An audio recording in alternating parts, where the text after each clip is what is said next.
Hola, ¿qué tal? Muy buenas tardes. Hoy quiero platicarles en este taller de invitación a lectura de diversas obras que estoy desarrollando en mi canal. Una obra que es completamente fascinante de un autor que también lo es. Hoy mencionaré la palabra fascinante en muchas ocasiones porque pues, realmente estamos entrando en ese mundo fascinante en el sentido de algo que resulta completamente extraño, pero a la vez llama la atención estéticamente, uno se quiere profundizar. Estoy hablando de Alejo Carpentier y este extraordinario libro que se llama Los Pasos Perdidos. Esa es la edición de Alianza Editorial, la verdad es que bastante bonita. ¿De qué va Los Pasos Perdidos?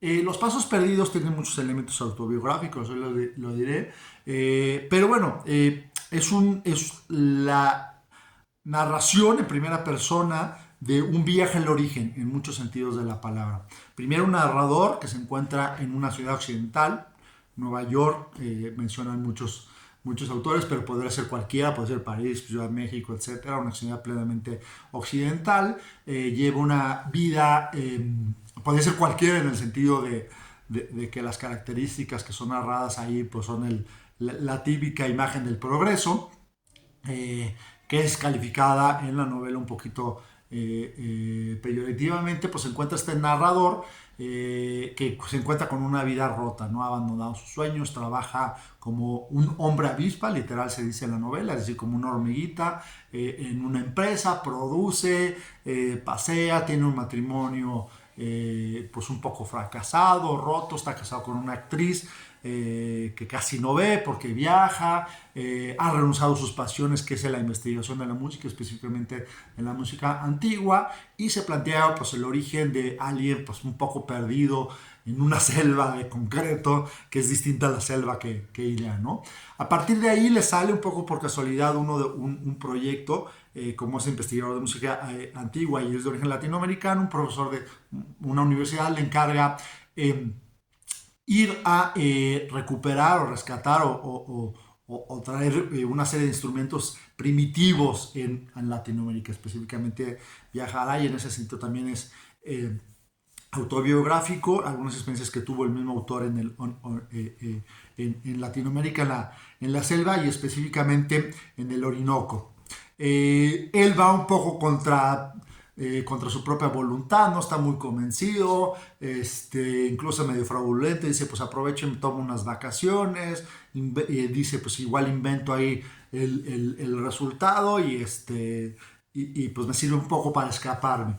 Y eso pues resulta siendo al final del día un viaje completamente extraño. Llega y viaja a Latinoamérica, en una ciudad que perfectamente puede ser Caracas, y acontecen una serie de acontecimientos que en principio le parecen absurdos. De hecho, es la impresión del occidental que llega a un mundo otro que al principio le parece totalmente infernal. Se entrega borracheras, son las típicas imágenes del tercer mundo. Incluso acontece una revolución, una especie de golpe de estado en donde él se tiene que esconder y en un momento dice no, me regreso, esto es una locura. Pero a través de diferentes experiencias, en esa fascinación, continúa seguir, escucha algunas músicas, dice bueno pues vamos a seguir y se embarca literal en el río y va llegando a diferentes poblados hasta lugares pues verdaderamente primitivos. Acontecen diferentes cosas, se entrega a borracheras, llega a una cantina donde se pelea, conoce a unos griegos que están buscando fortuna. Esa parte es importante porque uno de ellos trae la Odisea, un ejemplar de la Odisea la termina regalando y de alguna manera este libro también repite o simula o vuelve a poner, mejor dicho, voy a ver en escena muchos aspectos de la Odisea, ¿no? Y él se empieza a enamorar de ese mundo. De hecho, también asiste a una serie de funerales, pero un funeral donde conoce a una mujer de la cual se enamora, termina siendo fracasado su amor, pero bueno, y después asistirá a un funeral o un rito verdaderamente primitivo de unos indios en la selva, que pues será el pináculo de la novela. Pero bueno, a través de ese tipo de cuestiones, él se va adentrando en una novela que se puede poner en paralelo con El corazón de las tinieblas, o en otro libro latinoamericano que es verdaderamente extraordinario, El abordaje de Gustavo Rivera, que es una fuga hacia la otredad, ¿no?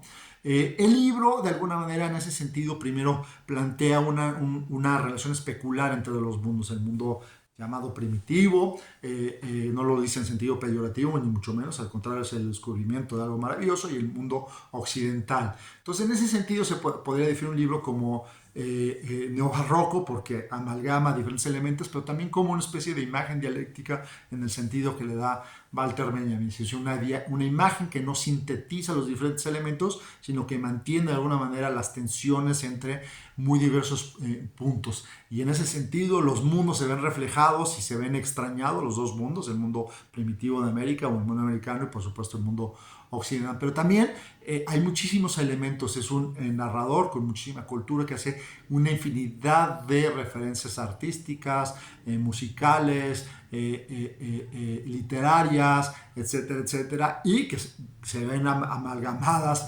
neobarrocamente con las experiencias y las imágenes que va describiendo. El lenguaje así lo es un lenguaje que exige poéticamente.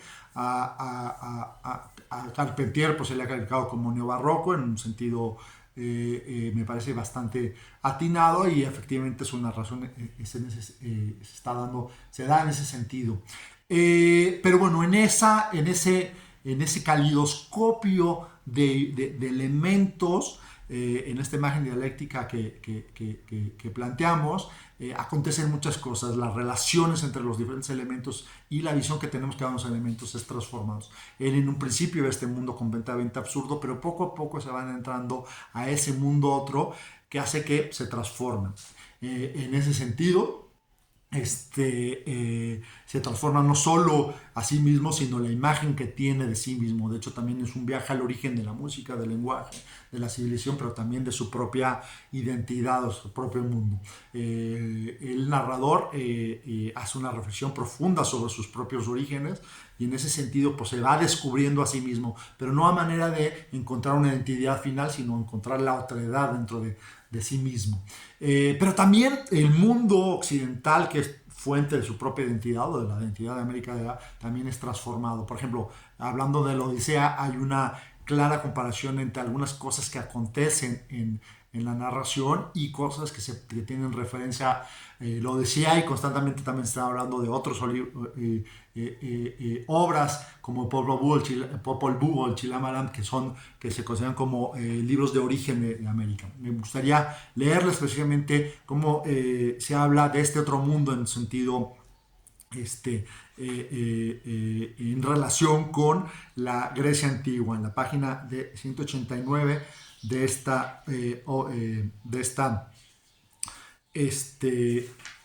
edición, se está hablando sobre un griego que se llama Yanes, que por cierto en la nota final de la obra dice que efectivamente existió este griego con ese nombre, y que efectivamente traía en sus experiencias este librito. Dice: me cuenta este griego que cuando divisó la primera montaña de este lado del océano, se echó a llorar, pues era una montaña roja y dura, parecida a sus duras y montañas de cardos y abrojos. En ese sentido, hay una referencia a que este mundo primitivo pareciera el mundo primitivo también de los griegos. En un mundo primitivo donde sacrificios y rituales también acontecen. Preparando un festín, se dice, es luego la fiesta de encender la hoguera. Están asistiendo en esa, a un convite. La escaladura de la bestia y del descuartizamiento, la vista de los perniles, menudos y lomos, que atice en nosotros el desaforado apetito que suele atribuirse a los salvajes. Con el torso desnudo, puesta toda su seriedad en la tarea, el minero, Yanes, se me hace de pronto tremendamente arcaico. Su gesto de arrojar al fuego algunas cerdas de las cabezas del animal tienen un sentido propiciatorio que tal vez pueda explicarme una estrofa de la Odisea. El modo de ensartar las carnes, luego de untarlas de grasa, el modo de servirlas en una tabla, luego de rociarlas de aguardiente, responde a tan viejas tradiciones mediterráneas que, cuando me has ofrecido el mejor filete, veo a Yanes, el griego, por un segundo transfigurado en el porquerizo Eumeo. Entonces las experiencias de este mundo también son las experiencias que se refieren a ese origen, es maravilloso. Y en ese sentido, lo que hace y refleja este libro es precisamente lo real maravilloso, que no es el realismo mágico, es maravilloso, una realidad, pero que es maravilloso en sentido medieval de la palabra, es decir, que abre mundos completamente extraños, y el extrañamiento también es parte fundamental. Como decía, esta llegada a este mundo en un principio es infernal, acontecen todos esos salvamentos, pero poco a poco eso infernal se está convirtiendo en otra cosa. Es un mundo enigmático, sufriente, pero a la vez gozoso y fascinante. Y el narrador termina siendo completamente absorbido. Pero además este viaje también, hay varios críticos que lo han señalado, tiene la forma de un viaje iniciático, un viaje místico. Se habla de paso de pruebas, hay una referencia a la morada secreta, literal, en un sentido completamente místico. Utiliza aquí, dentro de ese agarramiento, ese calidoscopio, que es su lenguaje, pues referencias o términos o recursos propiamente místicos. Se habla del lenguaje propio, lenguaje secreto, visiones, contemplaciones. Y hay otro también, es un viaje al pasado, al origen en sentido temporal. Recordar, por supuesto, Viaja a la semilla, un extraordinario cuento de Carpentier, en donde el tiempo retrocede. Aquí no literalmente, pero sí metafóricamente, el conforme se van adentrando, empieza a entrar en un mundo del pasado. Incluso pues encuentra una misa y dice, pues esta es una misa que pareciera que está aconteciendo en el siglo XVI, como los conquistadores, vuelve a acontecer, vuelve a tener lugar la conquista, pero vamos más allá, vamos al neolítico, hasta el origen del lenguaje, y en ese, del lenguaje de la música, y en ese empieza a escuchar el canto de los pájaros, sonidos de la selva, de diferentes animales, del río, y empieza a captar una música completamente distinta a lo occidental. Y al final descubre una tribu de primitivos, en donde asiste a un rito muy, muy extraño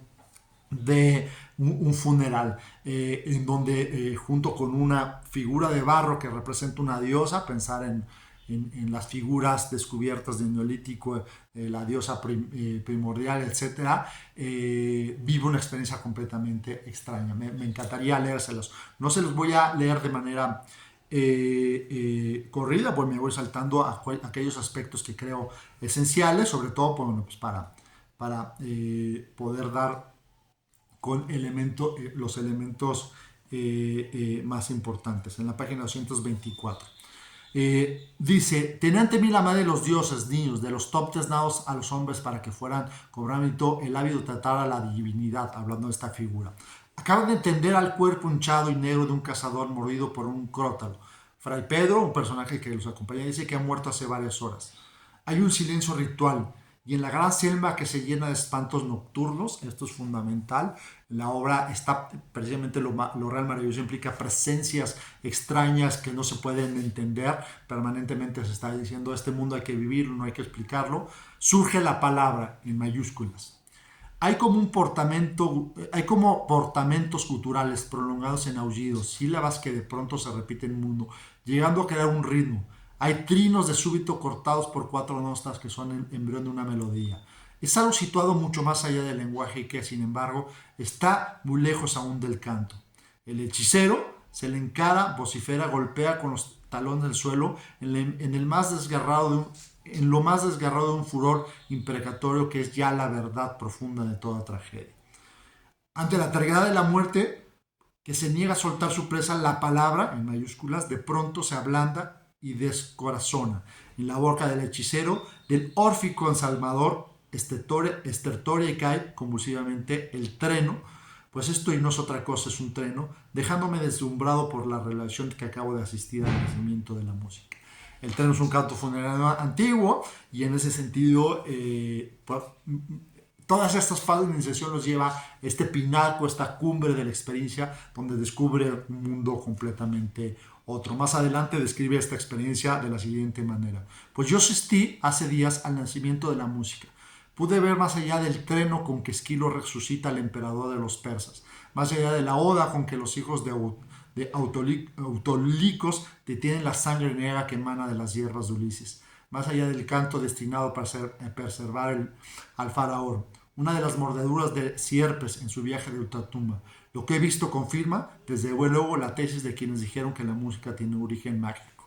Y esta revelación, este éxtasis, lo transforma completamente tal que empieza a habitar en un mundo verdaderamente otro. El tiempo para él es otro, el espacio, la geografía son completamente otras. Él se enamora de una mujer y decide quedarse en ese mundo otro.